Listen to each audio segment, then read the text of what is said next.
Pop your hood right now, put your hand near the radiator. Feel that heat. That heat is the single biggest killer of every engine ever built. Not mileage, not age, not bad driving. Heat. Every single combustion event inside your engine produces temperatures exceeding 4,500 degrees Fahrenheit at the point of ignition. 4,500 degrees. The aluminum in your engine's cylinder head begins to warp at 450 degrees.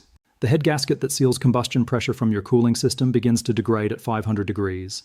The only thing preventing your engine from cooking itself into a $6,000 repair bill every single time you drive is your cooling system. And here is what your car manufacturer engineered into that system on purpose. The coolant in your radiator right now is transferring heat at approximately 55% of what the available chemistry allows. The other 45% of thermal transfer capacity that should be pulling heat away from your cylinder walls, your head gasket surfaces, your valve seats, your exhaust ports is not being used. It is sitting there as untapped thermal capacity in a coolant formulation that was deliberately chosen to be adequate rather than optimal. Every time you sit in traffic and watch your temperature gauge climb, every time you tow a load up a grade and hear your cooling fan screaming at maximum speed, every time your engine reaches operating temperature on a summer day and stays 15 degrees hotter than it needs to be for the next 40 minutes of your commute, that heat is not inevitable. It is the thermal management condition your manufacturer selected to ensure your head gasket would fail, your water pump would corrode, your radiator would clog, and your engine would overheat within a predictable number of miles. There is a compound that General Motors' own thermal engineers identified in 1963. It costs $3. You add 2 capfuls to your existing coolant at every coolant service. It increases the thermal transfer efficiency of any water-based coolant by up to 40%. It reduces peak cylinder head temperatures by 20 to 30 degrees across all operating conditions. It eliminates the thermal stress cycles that cause head gasket failure, radiator corrosion, and water pump seal degradation. Engines treated with this compound do not overheat. Not in traffic, not under load, not in Arizona in August. Not ever. That is not marketing. That is thermal physics. And today, the engineering that was buried in 1967 comes out of the vault. What you are about to watch is not a coolant additive review. It is the documented story of how General Motors' own thermal management engineers discovered a molecular heat transfer compound in 1963, proved it eliminated engine overheating across every vehicle platform they tested it on, and watched the global automotive cooling system industry bury it because engines that never overheat are engines that never need cooling system repairs, head gasket replacements, or the premature vehicle replacement sales that thermal failure generates. We find what they buried, we open it. Subscribe right now and turn on the bell because what comes after this video costs the automotive cooling system industry more than anything we have opened yet. Now let me take you to Detroit, Michigan in 1963 because that is where this story begins, and what was found there should have ended the engine overheating problem permanently. Detroit, Michigan, 1963. The American automotive industry was in the middle of the most aggressive horsepower war in its history. General Motors, Ford, Chrysler, and American Motors were locked in a competition that was producing engines with increasingly higher compression ratios, higher combustion temperatures, and higher thermal loads than anything the existing cooling system technology had been designed to handle. The big block engines coming out of Detroit in the early 1960s were producing power levels that pushed cooling system capacity to absolute limits. Overheating failures were becoming a warranty liability that was costing manufacturers millions in repair claims. At General Motors' Internal Research Laboratory in Warren, Michigan, a thermal systems engineer named Dr. Robert Hartwell was assigned to solve a specific problem. GM's new high-compression V8 engines were experiencing cylinder head temperatures that exceeded the design limits of the head gasket materials under sustained high-load conditions. Towing, mountain grades, extended highway cruising in hot climates. The engines were powerful. The cooling systems could not keep up. Hartwell was not studying coolant chemistry. He was a heat transfer specialist. His background was in molecular thermodynamics, the study of how thermal energy moves through liquid media at the molecular level. His approach to the overheating problem was not to redesign radiators or add larger fans or increase coolant capacity. His approach was to ask a question that no automotive cooling engineer had asked before. Why does the coolant itself transfer heat so poorly? Water is the base of every automotive coolant. Water has a high specific heat capacity, meaning it can absorb a large amount of thermal energy per unit of volume. But water has a limitation that Hartwell identified as the primary bottleneck in automotive cooling efficiency. When water contacts a hot metal surface, it does not maintain perfect molecular contact with that surface. At the microscopic level, water molecules at the boundary layer nearest the hot metal surface undergo a phenomenon called micronucleation. Tiny vapor bubbles form at the metal-liquid interface. These vapor bubbles create an insulating layer between the hot metal and the liquid coolant. The vapor conducts heat at a fraction of the rate that liquid water does. The result is that the coolant in direct contact with the hottest surfaces in your engine, the cylinder walls, the combustion chamber surfaces, the exhaust port walls, is actually insulated from those surfaces by a microscopically thin layer of steam that the coolant itself is generating. Hartwell calculated that this micronucleation boundary layer was reducing the effective heat transfer rate from metal to coolant by 35 to 45% across the temperature ranges present in automotive engines under load. Your cooling system was only doing slightly more than half its theoretical job because of a molecular physics problem at the metal coolant interface that no one had bothered to address. Hartwell began testing a class of compounds called surfactant wetting agents. These are molecules that reduce the surface tension of water, allowing the liquid to maintain closer molecular contact with solid surfaces. Specifically, he was testing a polyol-based surfactant compound that had been developed for industrial heat exchanger applications, but had never been evaluated for automotive cooling systems.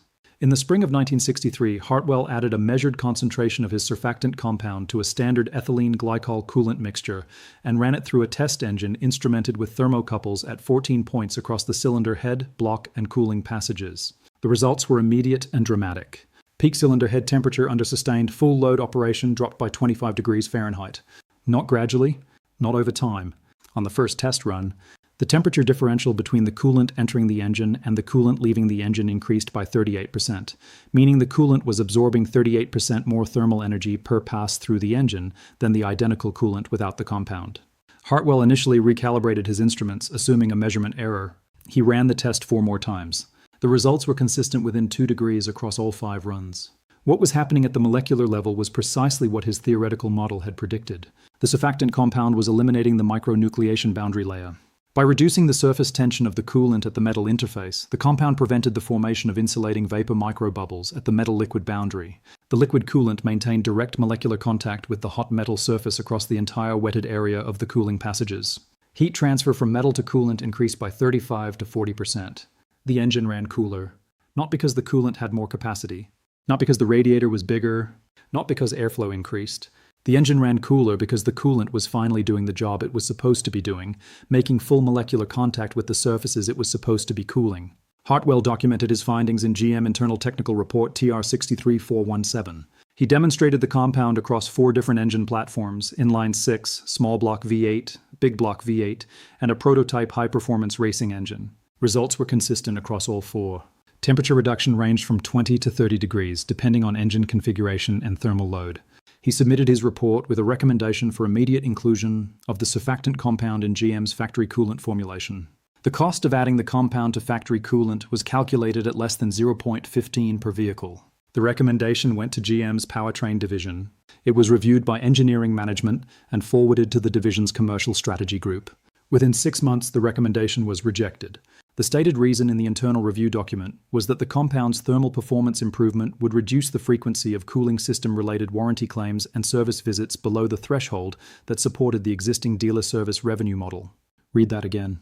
The compound worked too well. It solved the overheating problem so completely that it would eliminate the service revenue that overheating failures generated for GM's dealer network. Head gasket replacements, radiator replacements, water pump failures accelerated by thermal cycling, thermostat failures, cooling fan motor replacements, heater core failures caused by coolant degradation under excessive thermal stress. All of these service events trace directly back to the excess heat that Hartwell's compound eliminated. In 1967, GM's research division formally archived Hartwell's technical report. The compound was removed from any active development pipeline. Hartwell continued working at GM in unrelated thermal research until his retirement in 1989. He published 1 paper in an SAE technical journal in 1974 that referenced the surface tension reduction mechanism without naming the specific compound or its automotive application. Colleagues who worked with him reported that he considered the cooling compound his most significant professional achievement and was frustrated that it was never implemented. He passed away in 2004. His compound was never patented by GM. It was never classified. It was simply never developed. The surfactant chemistry he identified in 1963 remained available in industrial heat transfer applications for decades. It eventually made its way into the automotive aftermarket not through GM, not through any major manufacturer, but through small specialty coolant companies that recognized the thermal physics Hartwell had documented and formulated products based on the same wetting agent principle. Let me show you exactly what is happening inside your engine's cooling system right now and exactly what Hartwell's compound changes about it. Your engine produces heat through combustion. Fuel and air ignite in the combustion chamber at temperatures exceeding 4,500 degrees Fahrenheit. That thermal energy radiates into the cylinder walls, the piston crown, the cylinder head, the exhaust valves, and the exhaust ports. Your cooling system's job is to move that heat from those metal surfaces into the coolant, carry the coolant to the radiator, transfer the heat from the coolant to the air flowing through the radiator, and return the cooled coolant to the engine to repeat the cycle. The entire system depends on one critical event: the transfer of heat from the hot metal surface to the liquid coolant at the point of contact inside the engine's cooling passages. If that transfer is efficient, everything downstream works. The coolant carries adequate heat to the radiator. The radiator dissipates it. The engine stays at operating temperature. If that transfer is inefficient, everything downstream fails. The coolant does not absorb enough heat per pass. The engine temperature rises. The thermostat opens fully. The cooling fan runs at maximum. And if the thermal load exceeds the degraded transfer capacity, which it does under towing, climbing grades, sitting in traffic on hot days, or sustained highway speeds, the engine overheats. The micronucleation effect that Hartwell identified is the reason that transfer is inefficient in every production vehicle on the road today. When your coolant contacts the 250 to 300 degree metal surfaces inside your engine's cooling passages, microscopic vapor bubbles form at the metal-liquid boundary. Each bubble is a tiny insulating pocket that blocks direct heat transfer from metal to liquid. The bubbles form, detach, and reform continuously. The cumulative effect across the thousands of square centimeters of wetted surface inside your engine's cooling passages is a 35 to 45% reduction in heat transfer efficiency. Your cooling system is engineered to function with this inefficiency built in. The radiator is sized to dissipate the reduced heat load. The fan is calibrated to the reduced thermal transfer rate. The thermostat is set to open at a temperature that accounts for the higher than necessary operating temperature that the inefficient transfer produces. Everything in your cooling system is designed around the assumption that the coolant will only do 55 to 65% of its theoretical job. A wetting agent that eliminates the micronucleation layer and restores full molecular contact between coolant and metal does not modify your cooling system. It completes it. It allows the coolant to do what it was always supposed to do but was physically prevented from doing by a surface tension limitation that no manufacturer chose to address. Let me show you exactly what engine overheating has cost you. The average head gasket replacement in America costs between $1,200 and $2,500 depending on the engine configuration. V-configuration engines with overhead cams cost more. Some vehicles exceed $3,000. The average radiator replacement costs between $400 and $900. The average water pump replacement costs between $300 and $750. The average thermostat replacement costs between $150 and $350. Heater core replacement, one of the most labor-intensive cooling system repairs, costs between $800 and $500 because the entire dashboard must be removed in most vehicles. The average American vehicle owner experiences at least one major cooling system failure during a vehicle's lifetime. Many experience 2 or 3 as the vehicle ages and cumulative thermal stress degrades component after component in a cascade that starts with inadequate heat transfer at the molecular level. Total cooling system repair costs over a 200,000-mile vehicle life average between $2,500 and $5,000. And that does not include the vehicles that are scrapped entirely because a $1,500 head gasket repair on a vehicle worth $4,000 does not justify the investment. Millions of vehicles are sent to the junkyard every year, not because the engine is worn out, but because one thermal failure, one overheating event, one cracked head or blown gasket made the repair cost exceed the vehicle's value. A wetting agent compound at $3 per coolant service. One coolant service every 2 years. Annual cost $150. Decade cost $15. Lifetime driving career costs less than $50. $50 against $2,500 to $5,000 in avoided cooling system repairs. $50 against a $4,000 vehicle sent to the junkyard because a $1,500 head gasket repair was not worth the investment. $50 against the $48,000 replacement vehicle purchased because an engine that ran 30 degrees hotter than it needed to for 150,000 miles finally cooked its own head gasket into failure. That is what the automotive industry decided your cooling system's thermal inefficiency was worth to them. And it is the exact reason Hartwell's 1963 research never made it to a product label on any mainstream coolant bottle. Let me tell you who already uses wetting agent coolant technology. NASCAR racing teams have used surfactant-based coolant additives for decades. Racing regulations in many series prohibit the use of ethylene glycol antifreeze in coolant systems because glycol on the track surface creates a hazardous slick condition. Race teams run straight water in their cooling systems. Water alone without antifreeze has reduced corrosion protection and the same micronucleation heat transfer limitation. Wetting agent additives are standard practice in professional racing because they reduce engine operating temperatures by 20 to 30 degrees and prevent the overheating failures that end races. The engineers who build engines that must survive 500 miles at sustained full power with cooling systems running nothing but water use, wetting agents as mandatory equipment. Military vehicle cooling systems operating in desert environments where ambient temperatures exceed 120 degrees Fahrenheit, and engines operate under extreme thermal loads for hours or days, without rest periods, use surfactant-enhanced coolant formulations as standard specification. When engine overheating means mission failure or personnel at risk, the compound that improves heat transfer gets used without commercial hesitation. Marine diesel engines operating in commercial shipping, where cooling system failure at sea creates hazards that insurance underwriters price aggressively, use wetting agent coolant treatments as part of their standard maintenance specifications. The cost of a cooling system failure on a container vessel or fishing boat is measured in hundreds of thousands of dollars in lost cargo time and emergency repair costs. Those operators do not accept 55% heat transfer efficiency. They use the compound. Heavy equipment operators running construction and mining machinery in extreme heat conditions use surfactant coolant additives to protect engines that cost $50,000 to $200,000 to replace. Caterpillar, Komatsu, and other heavy equipment manufacturers have published technical service bulletins acknowledging the heat transfer benefits of wetting agent coolant additives in high thermal load applications. The professionals who cannot afford engine overheating use the compound. The consumer who watches their temperature gauge climb in traffic every summer and pays $1,500 for a head gasket replacement every 80,000 miles was never told the same option existed. Here is exactly what you need and exactly what you do. You need a surfactant-based coolant wetting agent. Look for products that list non-ionic surfactant, polyol ester surfactant, or propylene glycol-based wetting agent as the active functional ingredient. These are the specific compound classes with documented heat transfer improvement in automotive cooling systems. Products that list their ingredients as proprietary, blend without specifying the surfactant chemistry should be avoided. The compound you want is specifically identified on compliant product labels.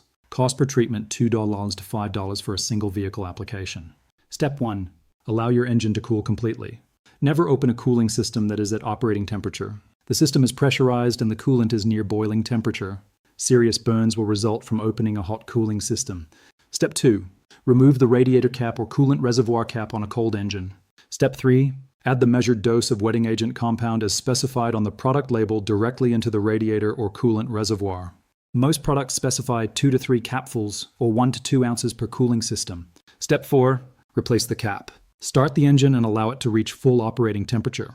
As the thermostat opens and the coolant circulates through the full system, the wetting agent distributes uniformly throughout the coolant. Step 5. Drive normally.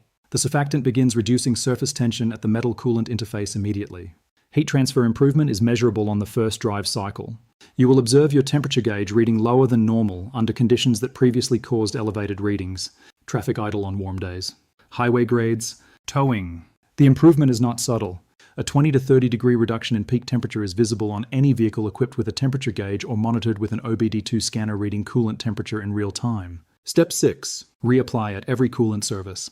When you drain and refill your coolant at the manufacturer's recommended interval, typically every 2 years or 30,000 miles, add a fresh dose of the wetting agent to the new coolant. The compound does not permanently modify the coolant.